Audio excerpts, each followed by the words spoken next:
Tonight, Pete Hegseth is again facing scrutiny after inviting a self-described Christian nationalist to deliver a prayer service at the Pentagon.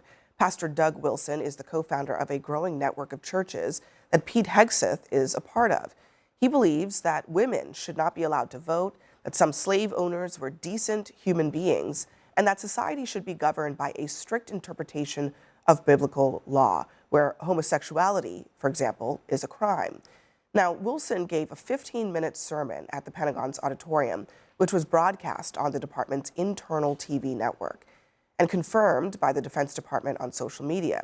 His sermon focused on putting Christ, Jesus, first.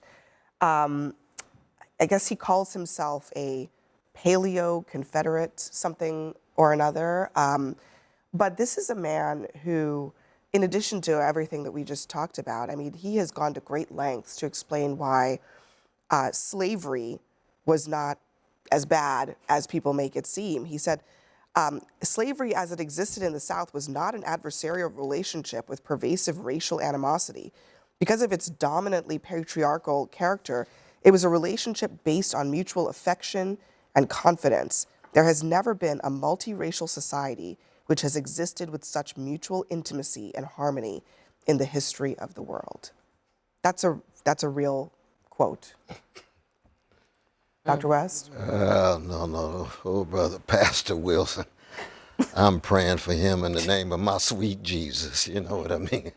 But Martin King and Reverend Jesse Jackson, they were followers of Jesus, and they knew, in fact, that Jesus has always been used and deployed in such a way that it accommodates the empire, organized hatred, weaponized greed, and institutionalized indifference to the weak. That's the history of the institutional church at its worst. Now, those of us who are Christians hold on to the prophetic version. So I would want to ask my dear Pastor Wilson, who was Jesus really to you? Do you think that loving thy neighbor leads toward saying those kind of things about precious black people and enslaved Africans?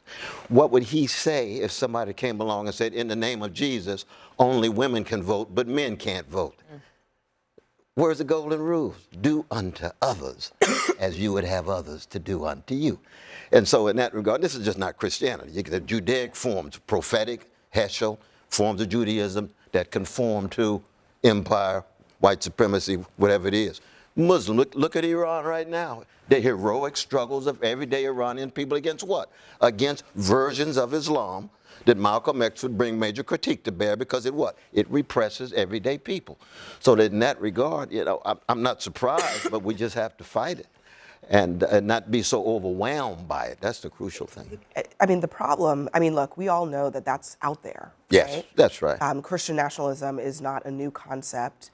And in fact, these types of pastors who have been defending Jim Crow and slavery have been around since the dawn of Jim Crow and slavery. Absolutely. But for him to be invited to the Pentagon in the United States government, I don't understand how that can even happen. Well, let's clarify a few things. One, this is a voluntary deal, so you're not forced to attend it if you work at the Pentagon. They bring in all kinds of different religious leaders. They have Buddhists, they have Jewish people, they have Hindus, they have plenty of different representation of different religious views, and his sermon had nothing to do with what you just described. But this has nothing to do with religious views. This has to do with somebody who has ahistorical, hateful views.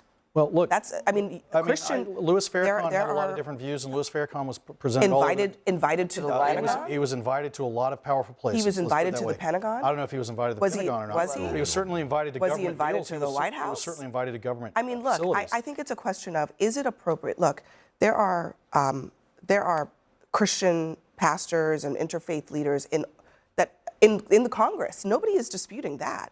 The question is this guy. But he didn't talk about any of that. He talked about victory in battle. He talked about faith. Well, I mean, you're saying that he has certain views, so therefore he should be ostracized and not allowed in the Pentagon. Yes, I am saying that. And I'm saying that they let all kinds of different views in there. So you don't agree? You think that it's okay to be there?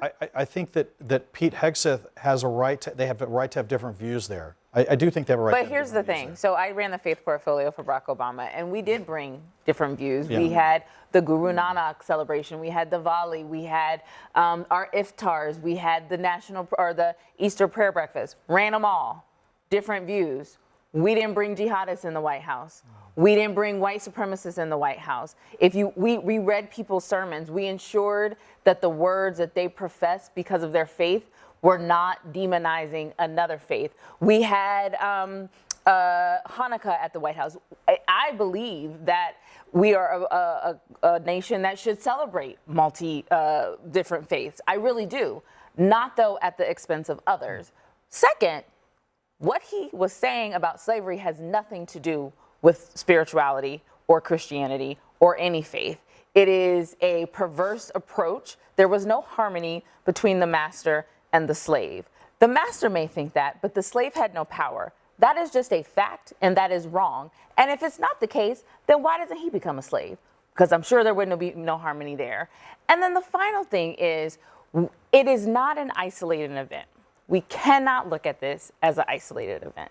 We cannot say that 2 weeks ago, when apes are put on a website, and then you bring somebody into the White House that says slavery was a harmonious condition, that they don't go hand in hand.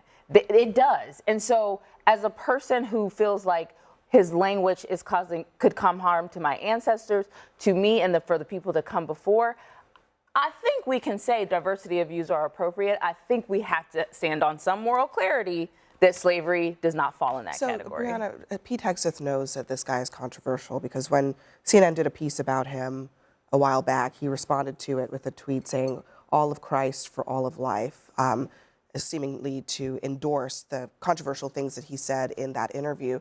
So he knows, right, that this is controversial. Why would he do something like this? Well, I'm curious if he knows about the slave remarks. I know that this pastor is controversial, according to some, for his views on women and family structure. He was asked about it, by the way, in that interview. He was asked specifically about the slavery thing? Yes, he was, yeah. Well, if it was up to me, I would not have invited this specific pastor precisely over those comments. I also don't control the Pentagon. I think that there are plenty of other good Christian pastors out there that they could have invited. And if I was recommending to Pete Hegseth, I would probably say the same thing.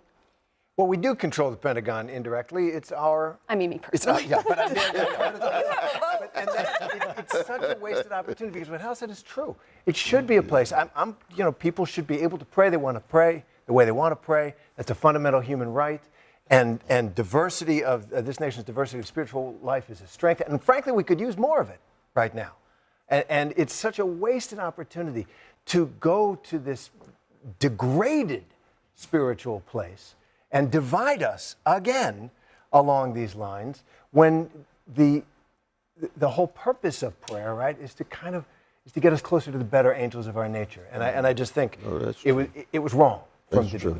But then the other side of this thing is that the Pentagon has been associated with so many war crimes themselves. Mm-hmm. So it's not just a matter of a debate about a pastor who's on the lunatic fringe, but we got to get at the very heart of who we are as a nation, as an empire, as a civilization. How do we stay in contact with our best? How do we stay in contact with our worst? And when you have mechanisms of killing innocent people, drones being dropped, it could be Obama, it could be Bush, it could be Trump. And when you actually then have genocide in Gaza facilitated, that's the Pentagon and Congress too. And if you don't want to call it genocide, it's still crimes against humanity. You're killing innocent folk.